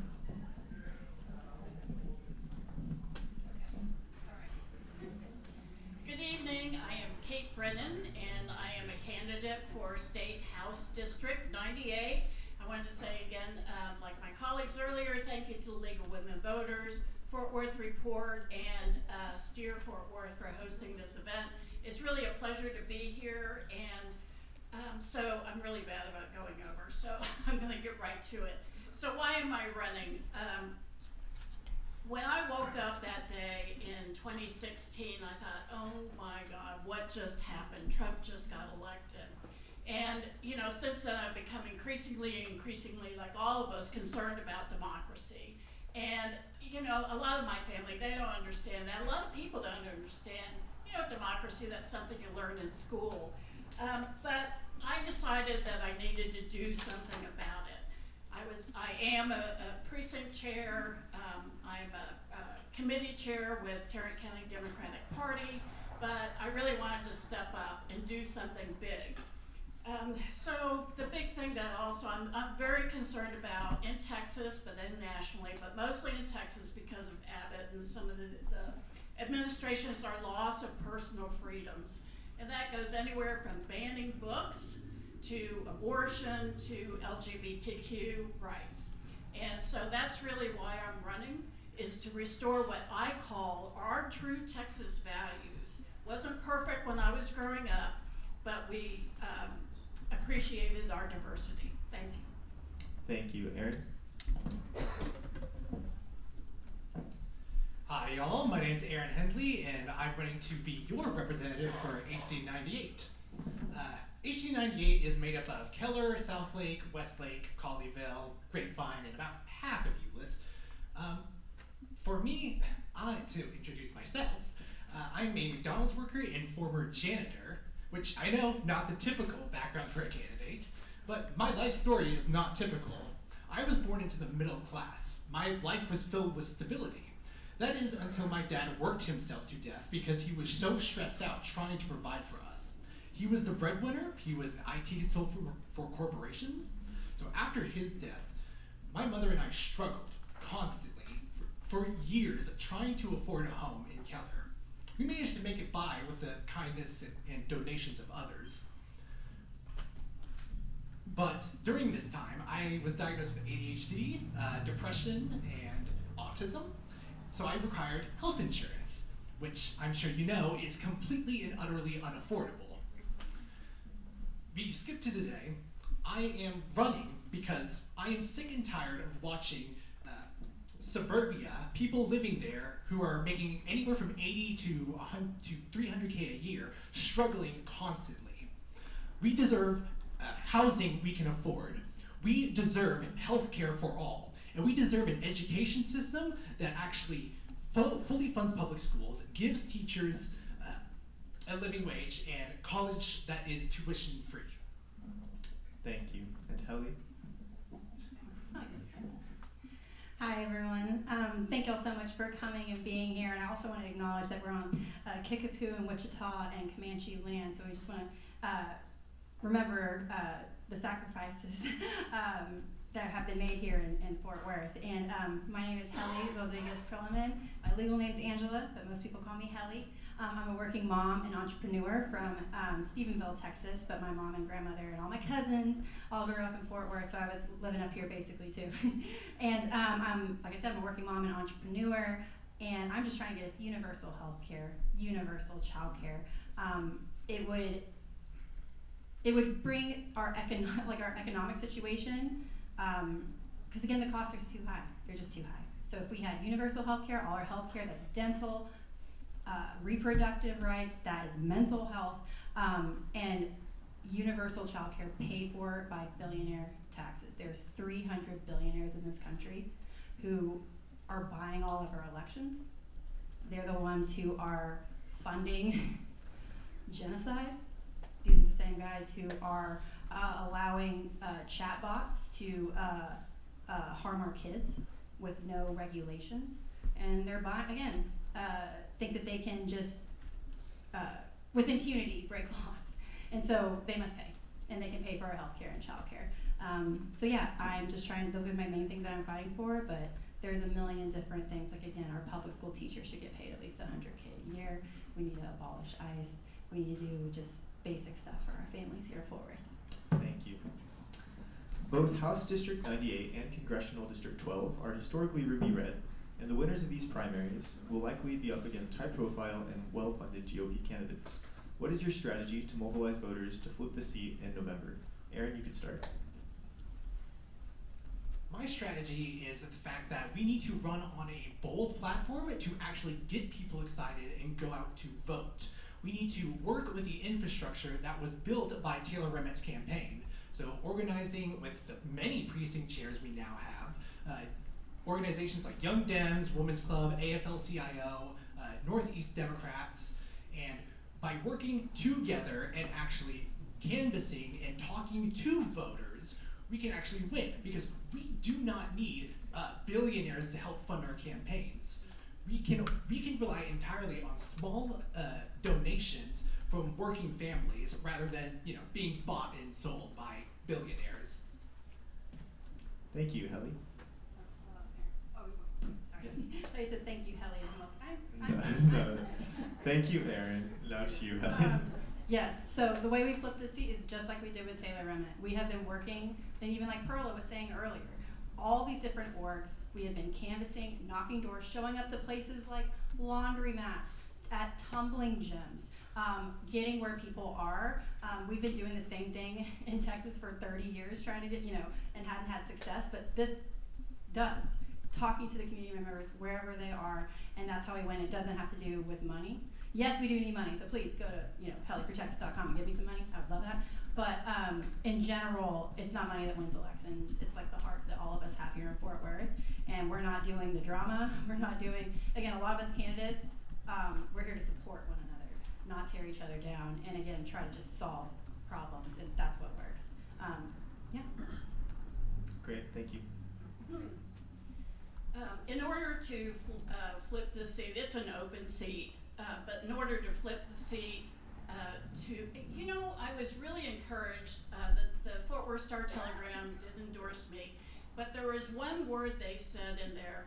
They said, this will probably go red, probably. So I think that shows some hope. Aside obviously from what my colleagues have said here, I totally agree with that. Now for my campaign, I was planning to go to the soccer fields and hadn't thought about laundromats, but that's another good one. To talk to people directly, and number one, we have to get out the votes for our Democratic Party, and increase that, make sure everyone gets out to vote. But I would also like to reach out to the more moderates. There's a great fatigue, I think we all saw it with Taylor's campaign, for what's gone on. Yeah. And They're not gonna get this seat. I mean, we had 30-point swing. We are gonna take this county, period. Thank you, Helen. For context, this is the seat that was currently represented by Giovanni Capriglione. The three Republican candidates in the primary race are Keller Mayor Armin Mazzani, Fred Tate, and Z. Wilcox. So just for the context of who you could be going up against in November. The next question, in both the Texas legislature and Tarrant County, there has been concern over how new voting maps will impact communities of color. What are your thoughts on the new maps and their effect on Tarrant County, and how do you plan to ensure you are representing all your constituents? Helly, we'll give it to you. We need to pass the John Lewis Voting Rights Act. We need to get just basic information to voters so they know when to vote. And obviously overhauling our campaign finance laws. right now, billionaires are just dumping money into these elections, and there's just so much that we could be doing so that people, again, we get rid of gerrymandering, that we have even just opening more voting locations, right? There's so many things, and again, if we at the highest levels of the federal government, again, pass voting rights, and we need to win elections to do that. Like right now, we all feel pretty crappy that we can't do much because we're not in power, but the way we do that is by winning. And so again, we just gotta get out there and focus and let people know that, hey, we're the ones who are gonna be driving down costs. We're the ones who are gonna fund our public schools. We're the ones who are literally going to give us health care and child care and make these billionaires pay for it. Thank you, Kate. Over to you. Yeah, so they're reaching out to the multicultural communities is really important and from an inclusion standpoint. So having the materials and colleagues and working in partnership with those organizations, including the Muslim communities, the Southeast Asian in Southeast Asian population in HD 98 is pretty good size, as well as the other communities. I would like to see in Austin to do a campaign finance reform for our school boards and for our county positions, in that no PAC money and limited limits on donors. And I think that will help bring back the voice of all of our community and keep some of the money influence out. Thank you. And Aaron? I echo the same points that my colleagues have made. We need to definitely overhaul our election laws and campaign finance laws, because billionaires should not be buying our elections. Elected officials belong to the people, not to these people who have infinite wealth and can do whatever they want. If we're going to help minority communities, then we need to get operations to translate campaign material, to get them out to vote, to help them to vote. And that's you. Yeah, so my colleagues have already pointed out great points, so I'm going to echo what they said. And Elon Musk spent $290 million last cycle. $290 million, Elon Musk. That could have been going towards public schools and childcare. So yeah, these guys gotta go. Thank you. With the fatal ICE shootings in Minneapolis and elsewhere, communities have expressed increasing fear of ICE presence and enforcement in their cities and states. If elected, what is your role in addressing those concerns and working with federal authorities? Kate, you can start. Thank you. I agree with one of the colleagues earlier that said we're bound by law in Texas to for the sheriff's department to adhere to the 287G, I think it is. But we can do the minimum, and that's what we need to focus on, is do the minimum. It's also, I would love, I think that we could do a much better job in Tarrant County and HD 98 and the state of getting the information out there on what are the rules, what is the rule of law. You know, don't open your door and make sure there's a warrant. But I think doing the very minimum with ICE, and as far as for Texas, I would like to defund, or the majority defund Operation Lone Star, which is the border program in Texas and is to the tune of $4 billion a year. So that buys a lot of child care, I think. From my experience at McDonald's, I've met many undocumented immigrants. They are amazing people who are hardworking and just want to build a life for their families, which is why we need to work with ICE at the bare possible minimum. They are a rogue organization who, let's be honest, murdered Renee Good and executed Alex Pretty in the street. So, in order to do that, we need to repeal SB 4, which basically allows ICE practically free reign to kidnap immigrant families. We need to repeal SB 8, which forces sheriffs to work with ICE despite the fact that that is the responsibility of the federal government, not our local sheriffs. And we also need to heavily defund Operation Lone Star. No point in having that. It's security theater, and the department, was it Texas military department, has admitted that federal immigration law is what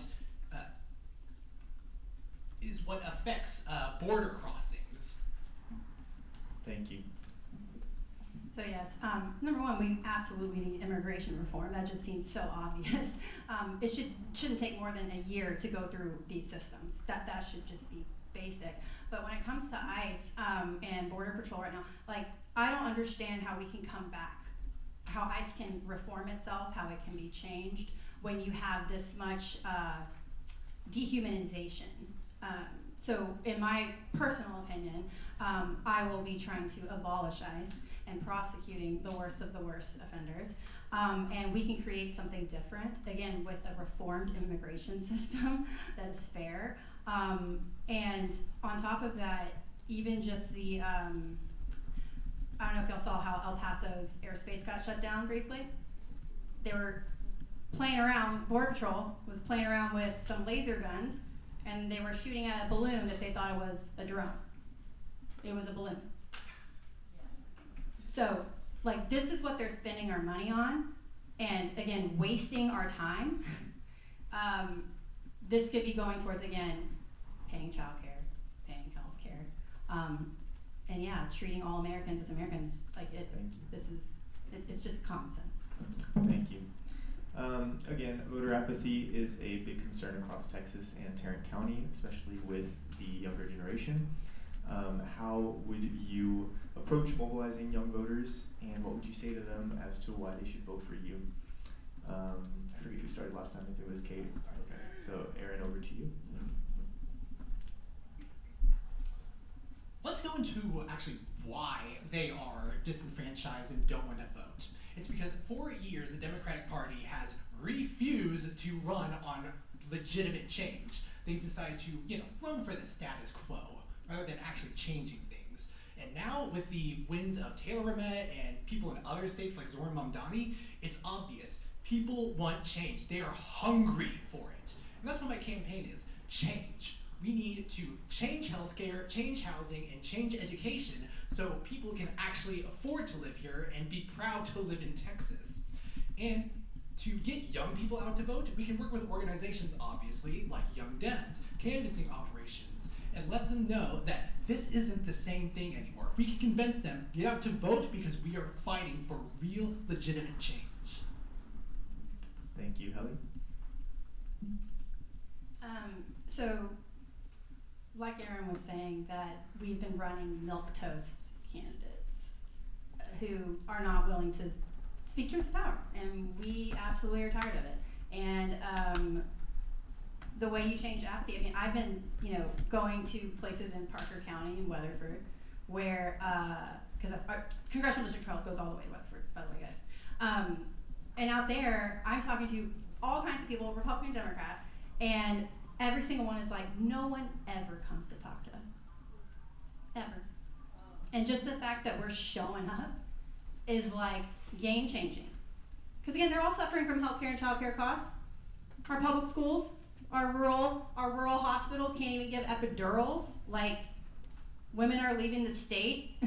I literally had a friend who almost bled out in the bathroom because her baby was developing without a skull and they wouldn't help her. She had to leave the state, and then she had to come back because she had to work. She had complications and almost bled out in the bathroom in Houston while at work.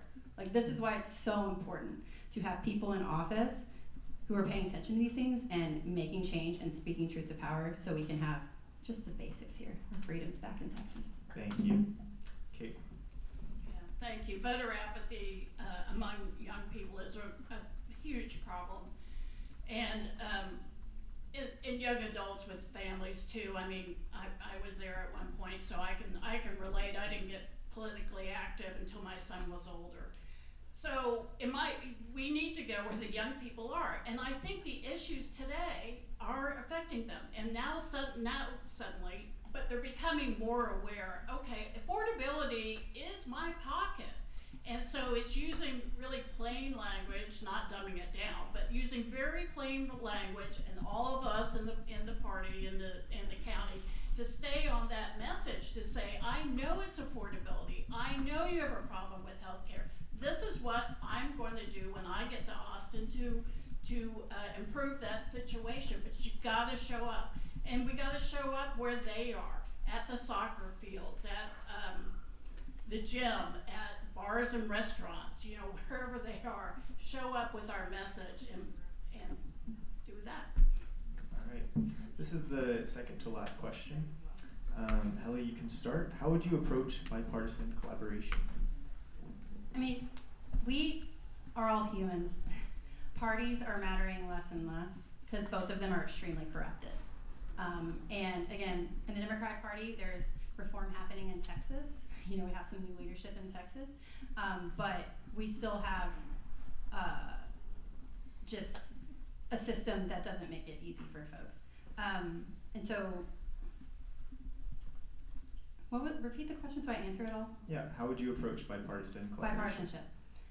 We just have to talk to people. And again, if you actually try to not yell at them and be angry, you know, you can actually plant seeds, if nothing else, right? And so, yeah, we just have to talk to folks. And yes, there's gonna be people who are pushing for the horrific things, and we stand strong and be like, hey, again, that's not what we're about. We're gonna vote this other way, but hey, I'm here to fight for your healthcare and childcare too. Again, these are the folks, I mean, we all need healthcare and childcare. We all want our kids to go to a school that, you know, gives them the opportunity to succeed. So I think that there's a lot that we can work together on, but the ones who are continuing to back our lawless president, they gotta go. Kate, over to you. Okay, bipartisan outreach and collaboration. A couple of weeks ago, I went to a conference in Austin on policy on cannabis, and I was really surprised and very pleased that the luncheon speakers was a Republican and a Democrat, and how they are working together. So when I get to Austin, because of my 30 years in nonprofit management and managing boards and volunteers and working on coalitions and legislation, I know how to do that. And you gotta make friends, you know, you're right, you can't be screaming at each other, but it's reaching out to the other colleagues in the legislature, and I know this sounds a little milquetoast, but that's how the sausage is made. And finding those caucuses and coalitions that you can work with to come up with real legislation that's gonna make a difference in people's lives. Thank you. To you, Aaron. Let's be honest here. Look, I'm willing to work with Democrats, Republican, Independent, anyone if it's going to pass bills that are going to give people stability, real stability, better their lives. Problem is, though, is that the things that are actually going to change people's lives, healthcare, housing, fixing the affordability crisis that's hanging over our heads like the sword of Damocles, are not bipartisan. If it was, those things would have been fixed 10 years ago. So, I'll be honest that I only see with Republicans any bills being passed with bipartisan support are going to be maybe technical fixes, because they are not going to actually help us solve what the real problems Texans are facing. Great. Now on to our closing thoughts. I completely forgot who started last time. Was it Helly? Okay. All right. Well, we'll start with Kate, because you started we'll bookend it. Okay. Yeah. You have 90 seconds for your closing thoughts. 90 seconds, okay. I am Kate Brennan, and I am running for House District 98 because I want to make the world a better place. I know a lot of people say that, but I look at Helly's daughter there and the little girl that was over here, and that's really why. I was fortunate to come from a middle-class family with all the white privilege that goes along with that, and on top of my family, they're all Republicans, so I'm some sort of unicorn. But I really just want to be able to leave the world a better place. But I really feel very strongly that we can do better without school vouchers, funding our public schools, the affordability. I've worked in healthcare for a long time, so I kind of know the ins and outs of that. And I believe that in House District 98, as well as Texas, we can have both prosperity and progress. They're not mutually exclusive. And I think that the fatigue that we see with the very conservative right is real. And I'm hoping and I'm praying and I'm gonna make it happen when I hopefully get to Austin with your help to make those differences and bring Texas back to where we were, where we respect each other and we respect the diversity and the inclusion and the freedom that we all want and not have that nanny state. So please visit me at brennanforhd98.com. Thank you. Thank you. To you, Aaron. Again, I'm Aaron Henley. I'm running to be your representative for HD98. Look, everything sucks right now, right? Our healthcare is unaffordable, so is housing, education is being sabotaged by voucher scams. We deserve better than that. We deserve a country and a state that we can be proud of, that we can live without constant fear and worry over losing everything. I have that experience. I lost everything, so did my mom. We deserve better than that. You deserve to have healthcare for all. You deserve to have housing that you can actually afford. You deserve the best education system possible that leaves no one behind. We deserve better than all of that. So I'm asking you guys, if you can volunteer or donate, then please do at aaronfortx.com. If not, and you can only show up to vote, then please do. Please vote for all these other amazing Democrats. We need each and every one of you to flip Texas and make it a state that we can actually live in. Thank you. To you, Helly. Yes, my name is Angela Helly. That's my nickname, Helly Rodriguez Perlman. And I've already mentioned that I care about universal health care, universal child care, and getting billionaires to pay for those things, public school funding and all of that. But I'm gonna tell you a story. So Texas history. In 1968, MLK had just gotten shot, and then Bobby Kennedy got shot. And the farm worker movement was moving through Fort Worth with Cesar Chavez, and obviously all these civil rights leaders are on hit lists and whatnot. And my grandmother, Pauline Gasca Valenciano, she was a local activist here in Fort Worth. She helped hide Cesar Chavez in the basement of St. Patrick's Cathedral in downtown Fort Worth in 1968. And she also got arrested boycotting lettuce with my mom right here. She was 12 at the time, you said, Mom? Yeah, 12. In Southside Fort Worth. And so not only do I come from a line of, activists who are gonna fight for our rights, but also, like, my dad's from Monterrey, Mexico. He came over here, started out as a farm worker, ended up starting a small business. My mom's an educator. She worked at Tarrant for 30 years in Stephenville. And, I come from a long line of entrepreneurs, activists, and educators. And I'm gonna do everything I can to, again, flip this seat and, again, get our rights back, get just the basic, so we can enjoy just living in Texas again, without fearing for, the lives of our neighbors. And even, like, again, LGBTQ kids, they're struggling right now. Like, there's young people, it's hard. So again, make sure you go out and vote March 3rd.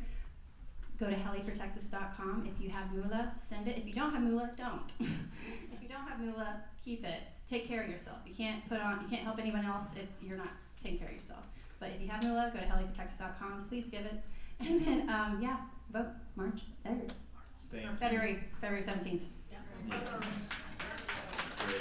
Well, thank you so much again, to the candidates. I'm going to switch off.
quick reminder, after this race, we're gonna do a quick open mic for any other candidates in the room who are not part of the panels who are able to feature.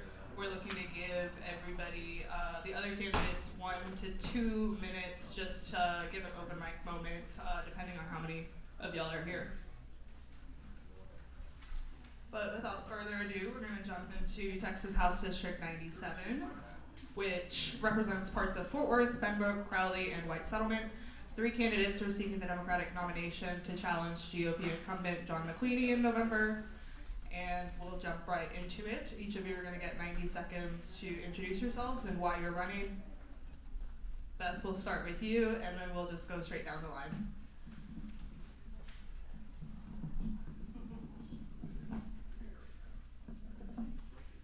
I am Beth Llewellyn McLaughlin, the longest name on the ballot. I'm very pleased to be here speaking with you this evening. This week, when Governor Abbott found out that the Fort Worth ISD kids were walking out to protest ICE, this is what he publicly said. This is a school district that Texas is taking over because the Fort Worth ISD has failed students for 5 years in a row. Parents are fleeing the district and choosing school choice because they don't want their kids they want their kids educated, not indoctrinated. The state will course correct Fort Worth ISD. As a 29-year teacher in the Fort Worth ISD, this enrages me. And that is one of the reasons that I'm running again. I believe representative democracy is a team sport. What can I bring to the team in Austin? A career public educator's perspective, yes, but there's more than that. I am a skilled communicator. I'm a consensus builder. I am a pragmatic progressive who likes to make people laugh too, because you have to build relationships with people to make change. Thank you. Mr. Ray. Hi, Ryan Ray. So Southwest Tarrant County, I grew up in the district. I graduated from Crowley High School. I've raised my 3 boys in the district. I went to, skip around a little bit, I went to college outside in Pennsylvania, went to law school at Texas Wesleyan School of Law, which is A&M now, and then moved back in, well, I stayed in the district. My mom moved to Benbrook, lived in Benbrook while I was in law school. She lives over off the traffic circle in West Fort Worth now. Moved back down to Crowley, was elected 4 times and served 10 years on the Crowley ISD school board. I'm an attorney and a small business owner. I'm running because we're in really troubling times right now. It seems like daily our democracy is under attack. We've got, well, there's ICE, but there's not just that, there's so much going on. And it's just a barrage of assaults on the norms and the democratic processes and civil rights that is unheard of in a stable democracy. And we have to fight back at every level, at the state, at the federal, at every level, every office. In Texas, there's so much that's wrong. There's public education with the vouchers, siphoning money from our classrooms, the blatant politicization of our classrooms that Beth just pointed out. There's a funding crisis. I could be wrong, but I read that I think 60% of Texas school districts have a deficit budget. And healthcare, we've got to expand Medicaid. It's a no-brainer that insure 1 million people and restore reproductive freedom. And healthcare costs. Thank you. All costs. Thank you.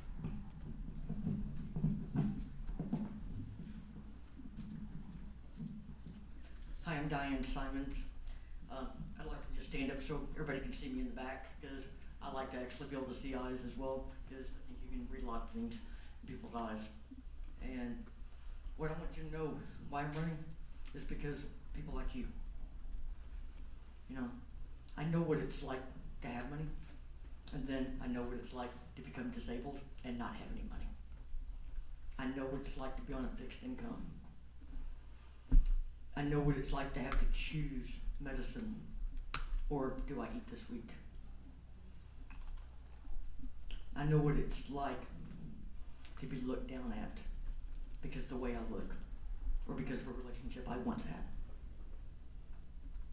I want people to be able to just be able to live. Wouldn't eating, being able to be healthy, have a roof over their head, it's really not asking that much when you're looking at Texas, that we have enough money that everybody should be able to afford the basic necessities of life. And that's why I'm running, because, you know, I have a reason not to shut up, because I'm fighting for myself too. Thank you. House District 97 is historically GOP held, and the winner of this primary will be up against a Republican incumbent with incumbent advantages. What is your strategy to mobilize voters to flip the seat in November? Mr. Ray, will start with you and then go to Ms. Simons. Well, the one thing I see, Mr. McQueenie was elected 2 years ago, so term in office, though I raised $3 million, close to $3 million in the last election. I think what I'll say is what others have said is absolutely true. I mean, Taylor and the Senate District 9 race, 40% of House District 97 overlaps. Carlos Walker got 35% of the vote in those 17 occupied precincts. Taylor got 55% of the vote. He's outspent 10 to 1. So it takes money, it takes some fundraising, and I will fundraise because it's what needs to happen. We're going to need a few $100,000 probably to do a real campaign, but it'll still be 10 to 1. But I think it's about the organizing at the county level. It's about having good candidates all up and down the ballot and working together to get the voters out and to get awareness out. And that's how we're going to flip it. And I think, just like Taylor did, just like it happened in Virginia, it can absolutely happen. Thank you.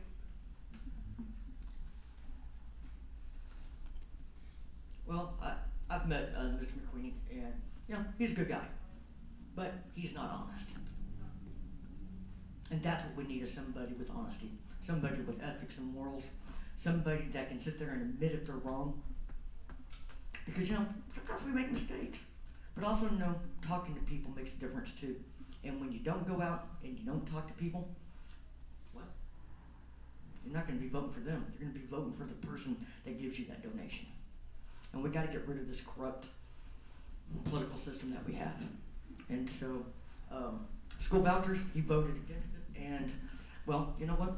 We're going to get our money back, and we're going to get our public education well funded, and we're going to have smart kids. Thank you. One of the reasons I'm sitting here is because I see a real opportunity to flip this seat.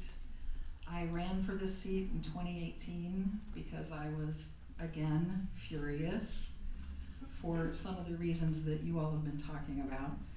My husband was diagnosed with stage 3 lymphoma and was disabled and sick for 10 years, unable to work. He was also a teacher.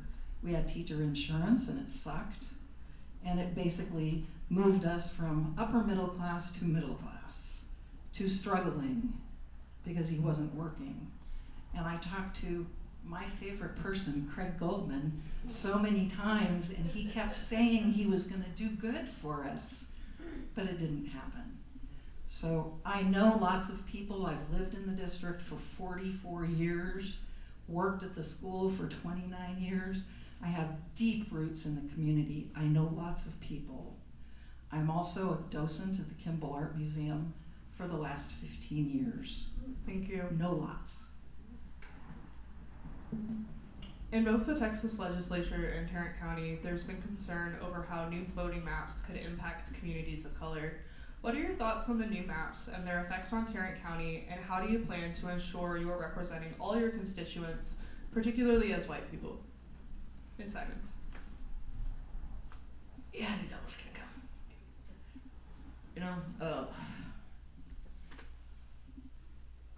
Gerrymandering.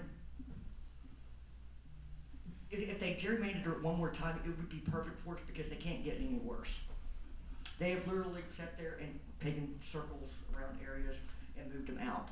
Craig Goldman was in office at the time, and he was the chairperson of the redistricting, and he got scared. Beth, you scared the hell out of him, and this is what happened. So he made a major change, and it did impact us. But also, one thing I plan to do is actually have a mobile office so I can get around from place to place, because most of our district does not have public transportation. I want to make sure to be available for everybody. Thank you. Ms. Lalonde? Can you do the count? In both the Texas legislature and Tarrant County, there's been concern over how new voting maps could impact communities of color. What are your thoughts on the new maps and their effect on Tarrant County, and how do you, as a white woman, plan to ensure you are representing all your constituents? I will say even in, of course, 97 was chopped up. And I have three different people that I will be voting for this time around too. They chopped up Wedgwood so much that literally it's just like this. It's crazy. A lot of my friends didn't know what district they were in. As far as reaching out to various members of the community, I am a young person, having been a high school teacher at a majority minority school. I feel comfortable talking to all different kinds of people. I was a language teacher. I taught French. I worked with the foreign exchange students and also our immigrant students. I was the mentor for kids from Haiti, from Bosnia, from Croatia, from the Congo. I have real feelings about that. Thank you. First, the redistricting was a tragedy that, or not really a tragedy, but a direct assault on democracy. And it should be illegal, mid-cycle redistricting in Texas and in the county level. As to how to reach communities of color and very, different communities, I think there's two approaches. One is you need to meet people where they are. You need to go to the churches. You need to go to the community gatherings. You need to find where people are and go to them. And then two, what I'd really like to see is, if I'm elected, have a council, a diverse council of citizens who are engaged community leaders who can provide kind of, feedback and things on a more regular basis with, regular meetings. I think that's an important way to engage with the community and then to get feedback from the community. And then again, town halls and things, and go where people are and not just, let people come to you. Thank you. From housing prices to grocery items, affordability is a major concern across the state. What policies would you support or seek to implement to help Texans afford a roof over their heads and food on their tables? I think we were starting with you. I think what Helly was talking about earlier is really the crux of the issue. It's healthcare costs and it's childcare costs. And hand in hand with education, which is my prime concern in Austin, that's why I'm running for the Texas State House, because I knew that is where the education policy is made and the funding comes from. I think that's a huge thing we could do that would help everybody if we had childcare.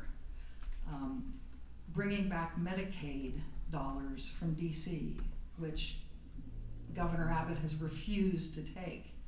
Our tax dollars sitting in Washington that could be here helping people in Texas. So there are things that can be done in Austin, especially if we flip the seats. We've got to have the Democrats there to flip the seats. Thank you.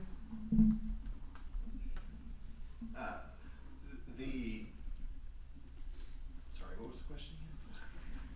From housing prices to grocery items. Do you want me to say that? No, I'm good. Cost of living is a huge issue, and again, expanding Medicaid is the biggest no-brainer out there. There are 41 states and DC have expanded Medicaid. Many of those Republican-led states. We have to do it in Texas. There's 1 million people who would be obviously who would be insured almost immediately with expansion of Medicaid. And not only that, it reduces healthcare costs for everybody else by covering that uncompensated care. I think also we need property tax relief that's fair. That the governor's agenda would greatly benefit the wealthy. We've got to do it in a way that provides for everybody, including renter rebates, so that we're touching people who aren't normally receiving property tax relief. And I think there's good ways to do that at the state level, that we can impact everybody in a fair way and not skew the property tax in such a way that just benefits the wealthy. Thank you. I actually do like this question. The first thing I want to do is change our minimum wage to 20 bucks an hour. One thing that we should have done back in 2009 when it got moved up to $7.25 was add $1 every year our economy grew in the state of Texas. That would make it today $22.25. Okay, a livable wage. A wage that wouldn't supply you with a vacation to Hawaii, wouldn't do that, or Maserati, but it'd be livable. You'd be able to survive, and that's what I want to do. Second of all, I want to sit there and I want to provide $0 property taxes for anybody receiving Social Security because of age or disability. I want to provide any teacher or school worker, active or retired, $0 property taxes. I know that would hurt our hospitals. I know that would hurt our public education funding. How I plan to fix that is add a spot where they could add money for a hospital or ISD, and at that time they could still submit that for tax purposes. Thank you. We've talked a lot tonight about Taylor Burnett's win in SD9 and how that has galvanized a lot of movement among local Democrats, but at the same time, we know voter apathy is real and Tarrant County voter turnout is very low. What is your plan to target young voters who are just reaching their first election that they can vote in, and crossing those generational demographics? Mr. Ray.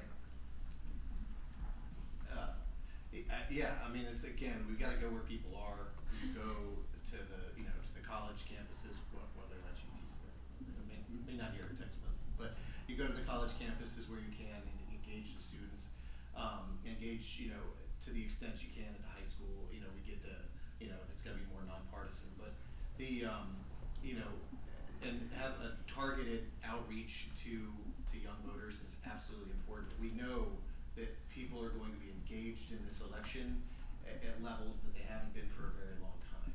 I think that's pretty clear, but it's about getting the message out, making sure that they know the right information, they know when to vote, where to vote, and why you support the same issues that they do. But it's really about, I think apathy is, I don't see apathy as being a concern in this cycle. I think it's more about engagement, doing as much as we can to engage. But people are going to turn out at unprecedented levels, I think. Thank you.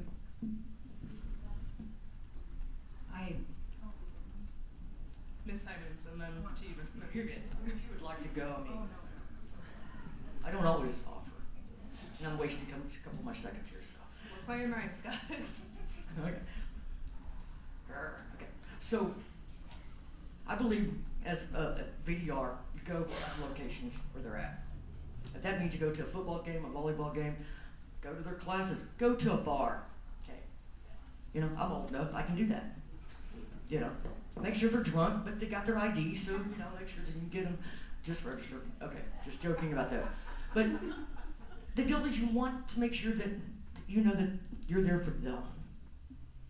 Do you want to make $7.25 for another 20 years and living on your mama's couch or your grandma's couch? Or how many roommates do you want? Do you want to go have a life? I'll give you $10,000 for education to go to college or trade school. Because I want you to succeed. You can do it. I want you to follow your passion. Let's make it available. But I need you to go vote so we can make this happen. That's how you bring it to the game. Thank you. I hate to be the one to bring this up, but I will. When you're talking about reaching young people where they are, they're on social media, friends. And we need to use social media as an educational tool. I've been working for the past 2 years with a nonprofit by a nonpartisan organization called Texans Defending Democracy. And that is exactly what we do. We are putting out videos on TikTok, on Facebook, on Instagram. They're educational things. My role in that organization was to look at what was being done and said, you gotta dumb this down, people. You're talking like politicians. Talk like real people so that people can understand you. Don't say SD9. Nobody knows what SD9 is. You have to explain to people where they live.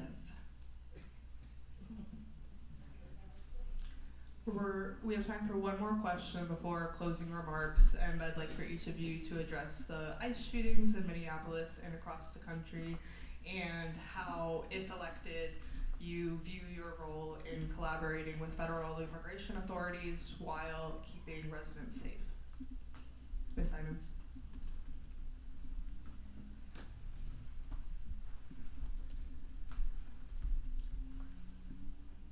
First of all, we have the right to sit there and protest. We have the right to see somebody's face before they put a handcuff on us. We have a right to love our neighbor. It doesn't matter what language you speak. It doesn't matter who you hang out with, what car you drive, or what country you were born. We have the right to love thy neighbor. And that's what we have to do.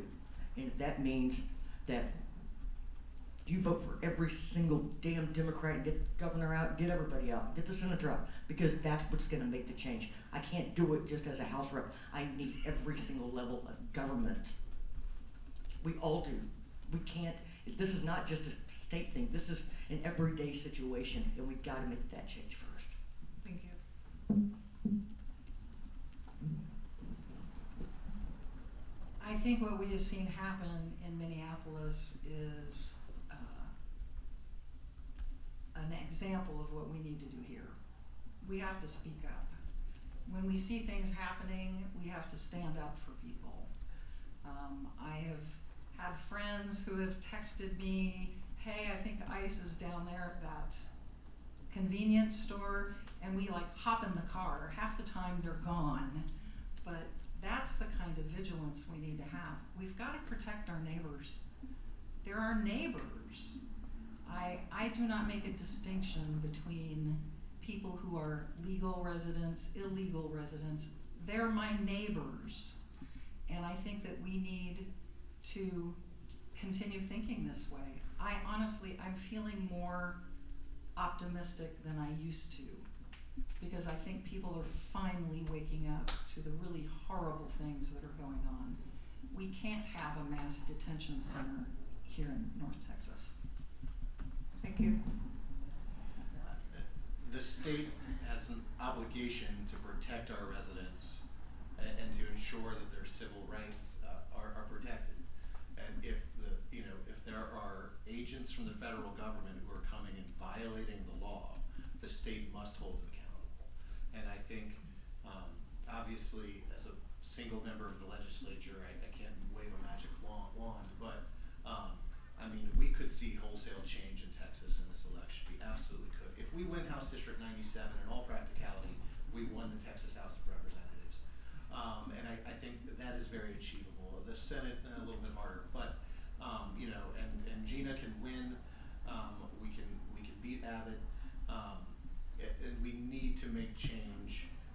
And the state should absolutely be protecting all of our residents.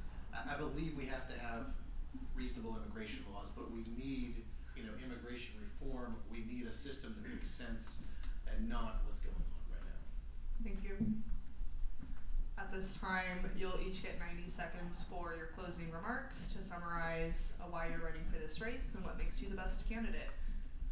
Ms. Llewellyn, we'll start with you. As I mentioned before, I ran for this seat in 2018, completely green as a candidate, had no idea what I was doing. I do not believe in spending exorbitant amounts of money on a campaign. I raised $70,000 from small donors. I moved the point against Craig Goldman, 6 percentage points. He was shocked. He had me come and talk to him. I am back again because I really see a potential to move this seat, and I think I have the connections to be able to reach out and activate my networks to really be able to do it. I do not intend to be in this position for longer than 2 terms. I'm here to flip the seat and then pass it off to young people like we have seen sitting on this stage today. I don't believe in being a career politician, but I think an educator's voice in Austin can show that there are possibilities to do things if we make them our priorities. And that is what the GOP has not done for 20 years. They have chosen priorities that do not work for everyday people. Thank you. Mr. Ray? I think that this district is absolutely, 8 points, a little over 8 points is what we lost by. Like I said, when you look at the numbers from the remnant campaign, you look at what's happened nationally, we can absolutely flip this seat. And it's pivotal that we do. And I've been elected, as I said, 4 times, served 10 years on the Crowley ISD School Board, which I don't know the exact, it's around probably around 20% of the district overlaps. It's kind of chopped up a little bit, Crowley ISD. I ran for state rep in 2018, the same time as Beth. We've known each other for a while. For House District 96, I didn't move. I'm not a carpetbagger. They moved my district and they put Crowley. This was part of the firming up of House District 97. They put the more conservative areas of Crowley down. However, there are a third of the Democratic primary voters in the last election live in Crowley ISD. It's a big part of the district. I'm going to go out to every section of the district, and we've been out there knocking on doors, talking to a lot of people, and that's going to be the campaign is to continue to knock on as many doors as possible, to work with other Democratic colleagues. The fact that I'm elected, I'm endorsed by the Fort Worth City Councilwoman, Mia Hall, for Senate District for District 6, and my colleagues on the Crowley ISD School Board. Thank you. Thank you. Once again, I'm Diane Simons. And, well, my website's pretty easy, www.texas97.com. So anybody that wants to pull up it and see who is in there currently, well, you're going to get my website too. So, but I've lived in every section of this district at some point or another in my adulthood. I can tell you that I ran in 2024, and during the primary, White Settlement had 32 votes for Democrats. We had 297 in all of Benbrook. Taylor had 297 in my precinct that I live in Benbrook. He flipped 11 of the 17 in White Settlement and in Benbrook. Let me say, Benbrook and White Settlement flipped blue. And those are 2 of the strongest Republican-held areas of 97. When you go to vote, you got to make one of these choices. And it's going to be hard. But I'll tell you one thing. Whoever wins will have the others back. And we will win. It will change to Democrat. But you got to get out there and you've got to vote. Because why? Your voice matters. I want to be your voice. Thank you again for participating.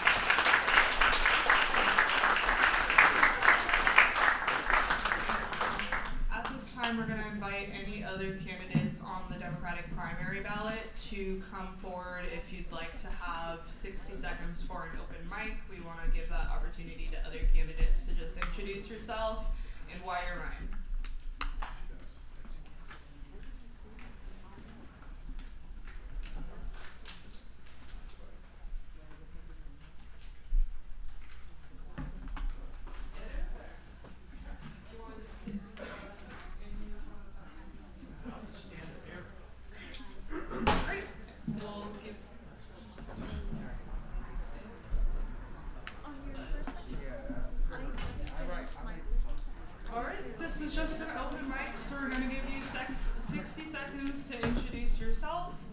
running and what you're running for.